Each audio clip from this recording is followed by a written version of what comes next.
На къде отиваш? Към Витоша. А в живота на къде отиваш? Търси една висока Витоша, която да не е много снежна,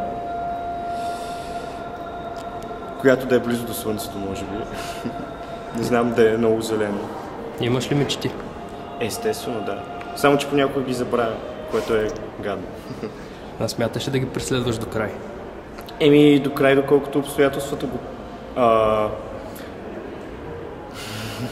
Това не трябваше да го казвам. До край, всъщност, доколкото аз мога и доколкото обстоятелствата ме ограничават по някакъв начин, знам. България или чужбина? България, естествено, как? Мерси. 100%. Това е. На къде отиваш? Май не знам. Що? Тръгнала съм на някъде, пък къде ще стигна? Няма посока. Не за момента още. Не е оставяш се на течението.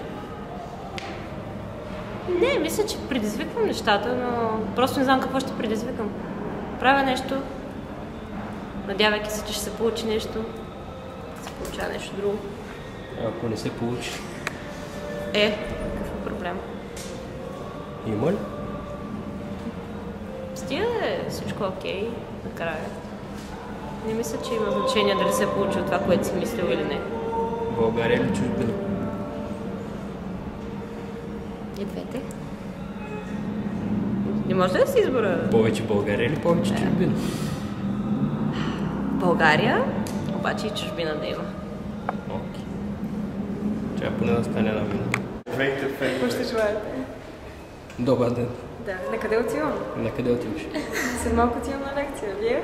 А преди това? Преди това дойдох до университета и после ще се прибера вкъщи. А в живота на къде отиваш?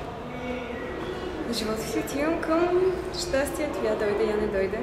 А ако не дойде? Ако не дойде, винаги можеш да си купиш един пистолет и се самоубиеш, какво кажеш. Кефата смъртта? Защо смъртта е лека и бърза, нали знаеш? Тоест, винаги това е един изход, който ти пилка, като една червена лампа, винаги можеш да намериш истината там, ако не намериш живота си. Не е ли прекалено лесно? Кой казва, че човек не може да се задоволява с лесното и да бъде щастлив? Ако имаш мечти и ги преследваш, защо ще търсиш лесното? А защо си мислиш, че мечтите не са лесни и не са свързани точно с това? Да умреш? Да бъдеш щастлив? Чрез смъртта? Чрез живота? Защо не? Защо не? Тогава аз задам въпрос. Супер. А защо? България или чужбина? Чужбина. Що? Защото не мога да намеря себе си тук. Предполагам, че ще се намеря някъде в чужбина. А потърси ли си? Търся се. Все още. Да, във всяко нещо. Ама знаеш, че няма да се намериш. Не. Надеждата умира последна, освен ако ние не я изпреварим. Оптимистично? Дали оптимистично или реалистично, сам прецени. Кефи ли те смъртта? Да. Що?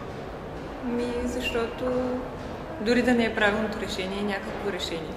Просто изход? Да. Зависи от гледната точка. Струва ли си? Струва си. Да умреш или да живееш? Да умреш. Струва си, да. И после? После никой не знае, именно за това се струва. Искаш да разбереш? Да, чисто любопитство. Просто любопитство. За момента, да. Или надежда, че има нещо по-добро? Надеждата има и в живота. Другото е любопитство. Просто не знаеш какво има нататък. Имаш ли мечти? Имам, да. Ще ги преследваш до края? Зависи къде е края. Супер.